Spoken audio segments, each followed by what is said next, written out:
Good morning. Good morning. My name is Justin. I'm one of the pastors here. Welcome to Christ City. Nothing moves forward in a story except through conflict. Nothing moves forward in a story except through conflict. Those are the words of Robert McKee, renowned story consultant and teacher to countless writers, filmmakers, and actors who in turn have made or been part of creating works ranging from Frozen and Big Hero 6 to Breaking Bad and Game of Thrones. I was first introduced to Robert McKee's work back when I attended seminary in Southern California, and for a season I attended a church in Hollywood. Many of my friends at the church who had moved to LA to be part of the film industry knew of his work or they'd participated in his seminars or classes. Nothing moves forward in a story except through conflict. Sometimes that conflict is external with others or with nature. Sometimes that conflict is internal within the character. And usually it's a combination. I was reminded of Robert McKee's words when I watched this week the latest installment in the Spider-Man series, No Way Home. Anybody else seen it? A few? Okay. It just came out on digital release this week, and I'd been eager to watch it when it was released in theaters in mid-December, but that was right when Omicron was hitting our shores, and it was right before we were traveling to see family for Christmas, and so I've been waiting for 3 months. I've been waiting patiently and impatiently as well. But I've been waiting to see it, and it finally happened. It did not disappoint. There's a particular line in there about a hip youth pastor that made me crack up. So if you haven't seen it, you have something to look forward to. But throughout the film, young Peter Parker is certainly faced with external conflict, with supervillains galore. But he's also faced with internal conflict, with dilemmas and difficult decisions and no easy answers. There's one particular moment where he has to make a really hard choice between what he wants to do and what he needs to do. What he wants to do and what he needs to do. And actually, if you've seen the film, you'll know that there are actually several of these moments throughout the film where our hero has to choose either this path or that, with no way to bridge the difference, no way to get both, or to avoid the choice altogether. And what Peter chooses in each moment both reveals who he is and shapes who he is. All of us know the challenge of being faced with impossible choices. Perhaps between what we want to do and what we know we should do. Perhaps in choosing where we spend our limited time or energy or resources or money. My wife Carolyn and I have definitely had moments where we looked at each other and we wondered if we had enough energy to keep both of our kids alive and our marriage as well. We've definitely talked about how to split our time between friends and family and work and kids and Sabbath and vacation and 100 other demands on our time. We've definitely wondered if we can afford to raise our kids in this city while both working nonprofit jobs. Author and activist Lynn Twist captures this feeling so poignantly. She writes, "For me and for many of us, our first waking thought of the day is, I didn't get enough sleep. The next one is, I don't have enough time. Whether true or not, that thought of not enough occurs to us automatically before we even think to question or examine it. We spend most of the hours and the days of our lives hearing, explaining, complaining, or worrying about what we don't have enough of. Before we even sit up in bed, before our feet touch the floor, we're already inadequate. We're already behind, already losing, already lacking something. And by the time we go to bed at night, our minds are racing with a litany of what we didn't get or didn't get done that day. We go to sleep burdened by those thoughts and wake up to that reverie of lack. This internal condition of scarcity, this mindset of scarcity lives at the very heart of our jealousies, our greed, our prejudices, and our arguments with life. Anyone else feeling that? Should I just leave it there? Just give this moment to sit with that. We just heard Andrea read us a story from Mark's Gospel where Jesus heals someone, but it comes seemingly at the expense of someone else. Now, many of you know how the story ends, and we'll get there, but I wanted to pause the story at this moment in time, because this moment is one we can identify with. The not enoughness the dilemma, the reality that going through one door will necessarily mean that we're closing another one, or another one is closed to us. Whether in ourselves or in the lives of those we know and love, or in the neighborhoods and city and the world that we live in, it can seem like there's always too much need and not enough. Time, money, energy, resources, power. There's a term used to describe the situation where someone or some group has to lose in order for someone else or some other group to win. You may be familiar with it. Zero-sum game. Zero-sum game. We might think of a budget as a zero-sum game. Unless you can magically make money appear. Not going to make any smart comments about that. But unless you can make money magically appear, you're working with a set amount. Right? You spend more on one thing means you got to spend less on another thing. Or our time can be a zero-sum game. There are only so many hours in the week. There was a saying when I was in college that we want to do three things: study, sleep, and have a social life, and there's only time for two. Or more recently, as we figure out what life looks like as different ones of us emerge from COVID in different ways and with different energy for friendships and community and commuting to work and being in person and even for church. Much of life is a zero-sum game. Limited resources and difficult decisions on what to do with them. And let me be clear, there is a goodness to those limitations. There is a maturity in recognizing that we are finite beings. That in the words of the prayer Lisa shared a few weeks ago, we are workers, not master builders. We are ministers, not messiahs. It is good and right to acknowledge we cannot do it all. And it is the sign of a healthy soul and a healthy spirituality to live with intention and with conscious decision as fully as we can within the limitations of our humanness. But let me also be clear about what we will see today. When it comes to the grace of God, when it comes to the salvation of God, when it comes to the liberation of God, when it comes to the healing of God, the justice of God, the love of God, there is no zero-sum game.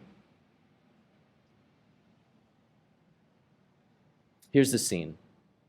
After Jesus has the encounter with the legion-possessed man living among the tombs in the region of the Gerasenes, a Gentile region, which Matthew talked about last week, Jesus returns with his disciples to the Jewish side of the Sea of Galilee. And once again, a crowd gathers around to hear him teach.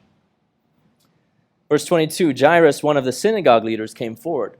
When he saw Jesus, he fell at his feet and he pleaded with him, "My daughter is about to die. Please come and place your hands on her so that she can be healed and live." So Jesus went with him. For a man like Jairus, a synagogue leader, a prominent member of the community, to fall, to throw himself at Jesus' feet and to beg him to heal his daughter was an amazing act of humiliation, and of faith, and of desperation. And Jesus goes. Jesus goes. That's the response. Okay? Jesus went with him. Jesus, the famed question asker, doesn't interrogate Jairus. He doesn't ask him why he felt the need to put on this public show. He doesn't hem and haw. He went with him. And I believe there's someone here who needs to hear the word that Jesus hears you.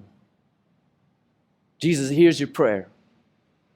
Jesus hears your faith. Jesus hears your request. Jesus hears your desperation. Jesus hears, and help is on the way. I don't know what that looks like. I don't know what that help looks like. And you may not know what that help looks like. But it is on the way. Jairus comes to Jesus, pleads with him to heal his daughter. Jesus goes with him, as does most of the crowd. And then verse 25, a woman was there who had been bleeding for 12 years.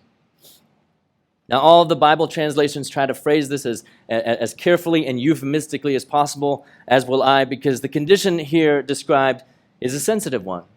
Essentially, her menses, her monthly period, did not stop. Had not stopped. for 12 years. So obviously she was in a lot of physical discomfort. But not only that. According to the law of Moses in Leviticus 15, whenever a woman menstruated, she became ceremonially unclean. That is, unable to participate in worship or religious ritual for 7 days. Anyone who touched her during that time would also become unclean. Anything she touched would become unclean, and anyone who touched anything she touched would become unclean. And then in Leviticus 15, verse 25, it describes this woman's particular situation. It says that as long as a woman had a discharge of blood, she would be considered unclean. And so, according to the law of Moses, this woman had been unclean for 12 years. I know many of us carry anxiety and perhaps even trauma about how the Old Testament has been interpreted, specifically some of the regulations that reflect what seem like outdated or harmful attitudes to our bodies, and especially for where it relates to women in patriarchal contexts. Full disclosure, the first part of Leviticus 15, you can read the whole thing. The first part of Leviticus 15 is about men's bodily emissions. So that's fun for teenagers to go and read.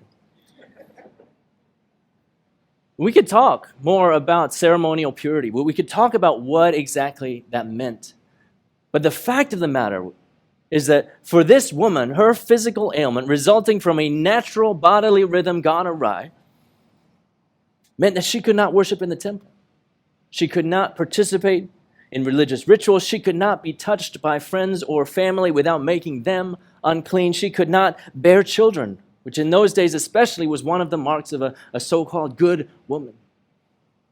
And thus, most likely, she had been separated from meaningful contact, from supportive community, and from any sense of hope for 12 long years. Like Jairus, she was desperate.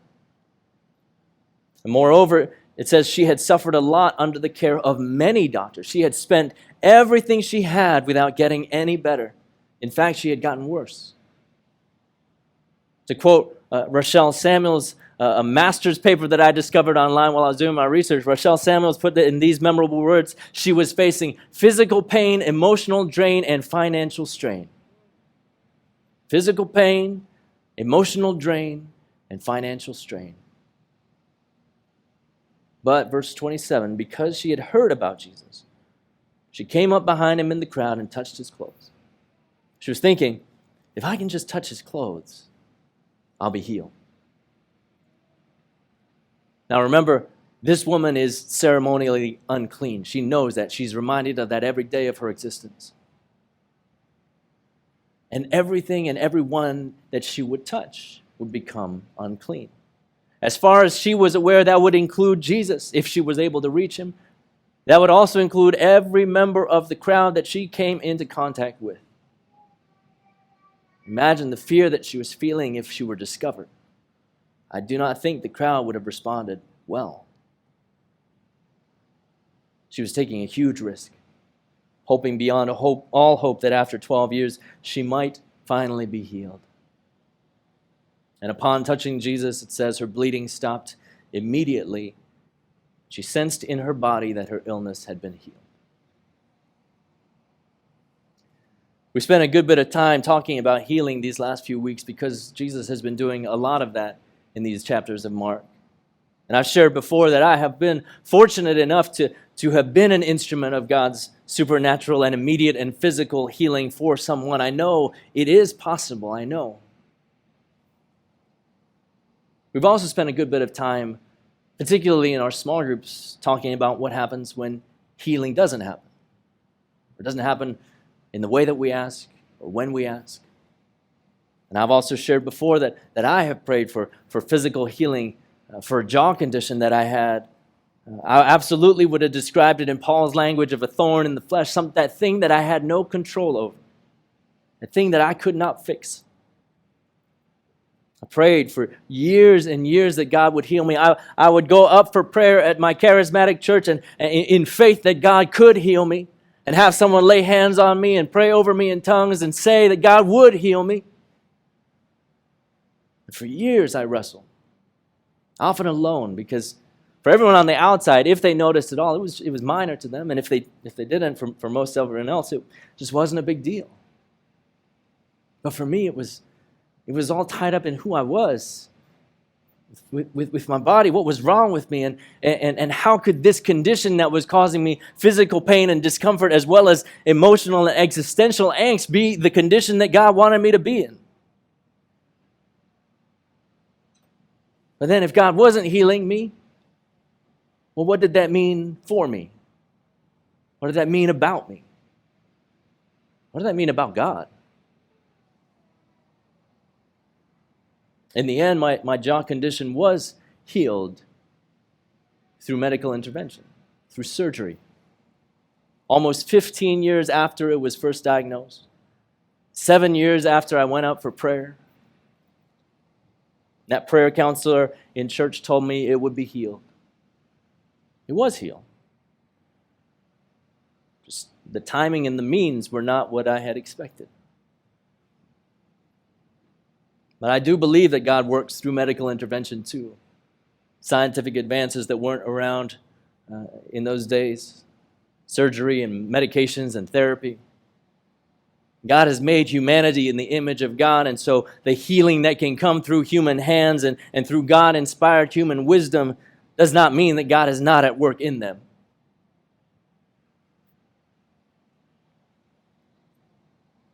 I also want to point out that any healing that comes on this side of Christ's return, any healing that comes on this side of Christ's return is incomplete, will be incomplete.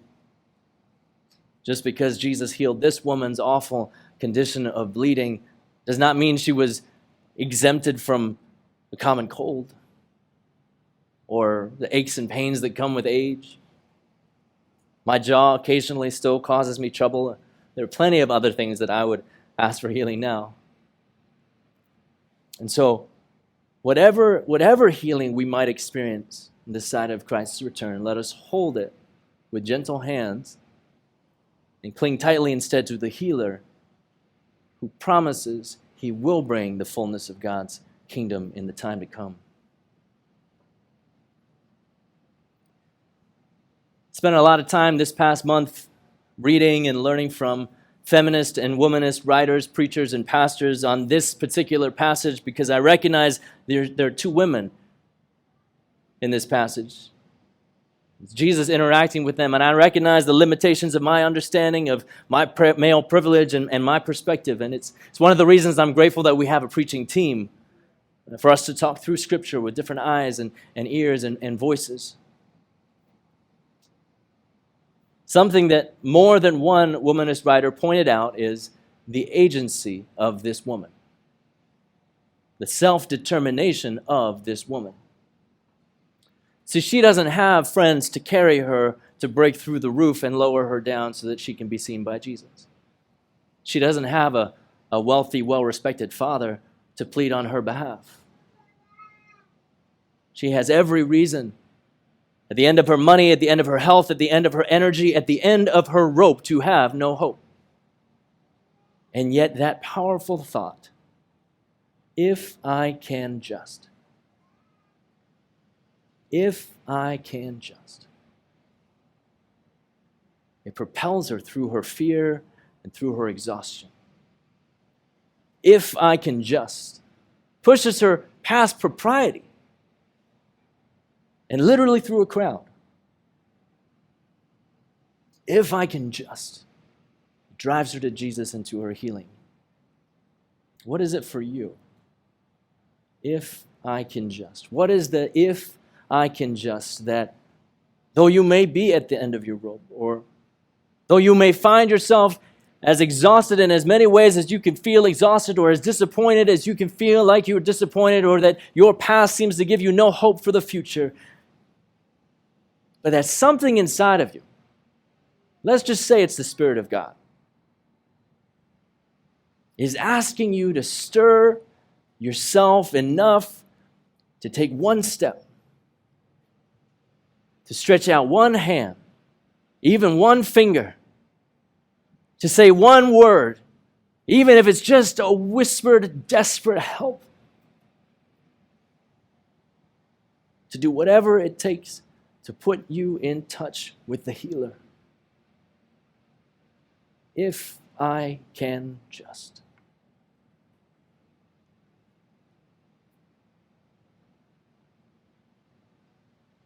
The moment the woman touches Jesus, she's healed, and I'm sure she was hoping to just sneak away. But Jesus seeks her out, calls her out of the crowd. The woman, full of fear and trembling, came forward. Knowing what had happened to her, she fell down in front of Jesus, as Jairus did, and told him the whole truth. He responded, "Daughter, your faith has healed you. Go in peace, healed from your disease." You see, Jesus wanted to restore her not just physically, but relationally as well. He wanted to bring healing not just in her body, but also with her community. And so before the entire crowd, he listens to her whole story. Who knows how long that might have taken? 12 years of history. All of the doctors she went to. He applauds her faith. That action, that if I can just. He proclaims her healed. And most poignantly, most powerfully, he names her daughter. He names her daughter. He restores the daughterhood that was denied by her condition, by her community, by her circumstances. He reminds her of her true identity, her true worth, her true family. This woman whom society would have deemed less valuable, less important, less worthy of Jesus' time for sure, is the one he names daughter. There is a healing and restoration that is available to every single person the moment we encounter Jesus. It may not always be physical. It may not always be instantaneous. It always may not be absolute and almost certainly not complete this side of Christ's return, but it is a reminder of who we really are in relation to the God of the universe. It is a restoration to the family of God. The zero-sum game problem, though, is that while Jesus has been taking all of this time, healing the woman and hearing her story and restoring her to community, Jairus, his daughter, has succumbed to her illness. She dies. And so we return to the dilemma that we named at the beginning. There is too much need and not enough time. Even, it seems, for Jesus. Even the Son of God, it seems, cannot save everyone. But he goes anyway. He takes the girl's parents and his 3 closest disciples, and he goes to the room where she was. Another indicator maybe of the affluence and the influence of her family, that she had her own room. Taking her hand, he said to her, "Talitha kum," which means in Aramaic, "Young woman, get up." And suddenly the young woman got up and began to walk around. She was 12 years old. This is the tale of 2 daughters. Women at opposite ends of the social and economic spectrum. Jairus' daughter and the woman with bleeding. A daughter of privilege and a daughter excluded. A daughter revived and a daughter restored. Now, today's passage includes something that we've talked about before, a Markan sandwich. Or to use the technical term, intercalation. There's one episode, one event, it's split in 2 by another. And in this case, the story of Jairus' daughter is interrupted by the healing of the woman with bleeding. And when this happens, we're always invited to ask why. What's the point Mark is trying to make? What's the relationship between these stories? How do they fit together? And what are we to learn, to understand about who Jesus is and what his kingdom is about? Well, let me share 3 things we learn from the interweaving of these 2 daughters' stories. 3 things real quick. First, as I said earlier, in God's kingdom, the salvation and liberation and healing of Jesus are not a zero-sum game.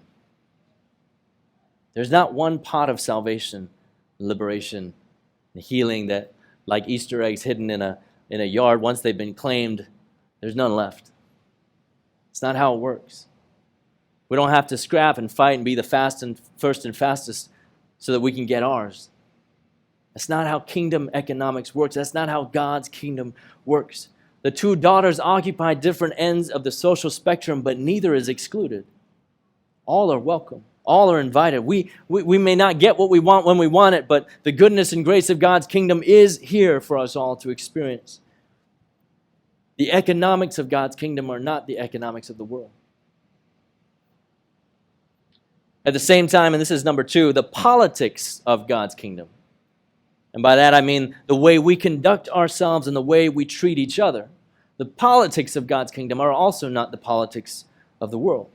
God's politics demand a different order of priorities.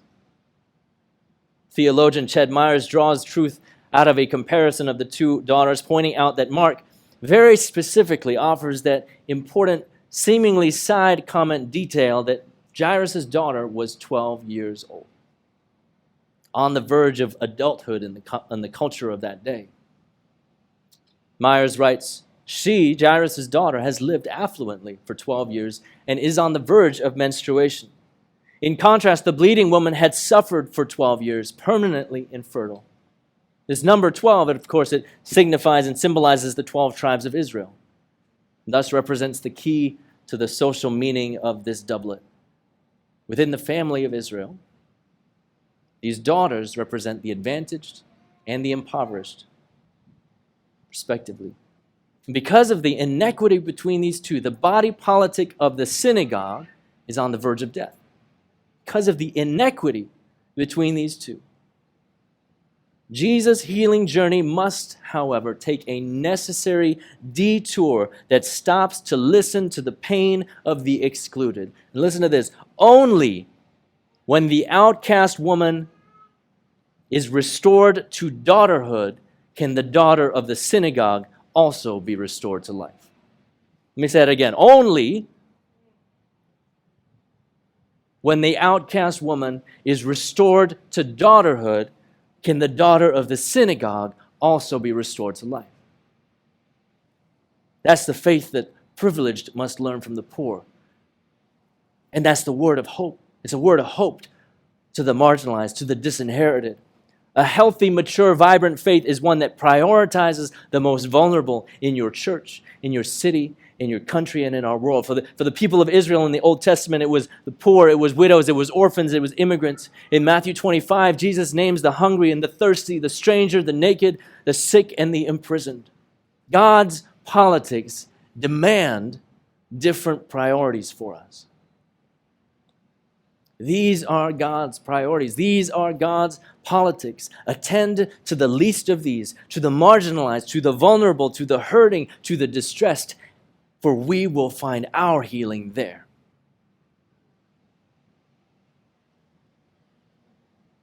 The third thing, finally, Jesus is Lord of life, Lord over death. Jesus is Lord of life and Lord over death. This is the first instance in Mark's gospel where Jesus revives someone from the dead. Jesus has power even beyond the grave. But Jesus also has power before the grave.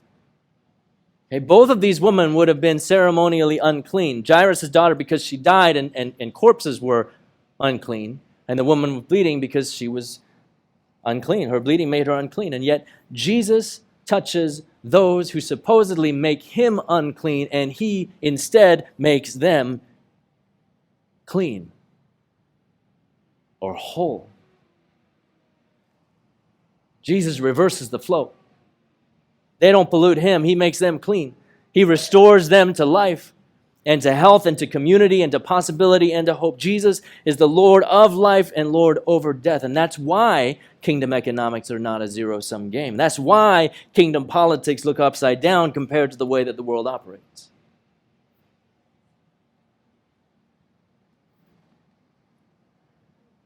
Friends, I know there are places in each of our lives that seem beyond the reach of God. I know there are places in our lives where we wonder if God really cares, because if God did care, God would do something about it.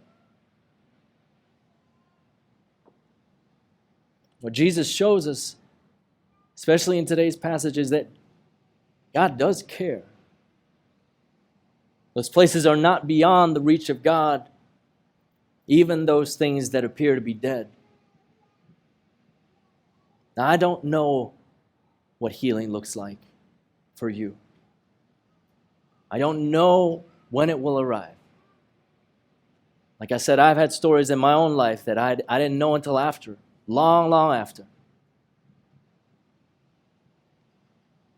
But what being part of this community means is that we will be with you when you ask God. And we will be with you while you wait. And we will be with you when you grieve or when you celebrate. And more importantly, that God hears you when you ask. God is with you while you wait. And God is with you as you grieve and as you celebrate.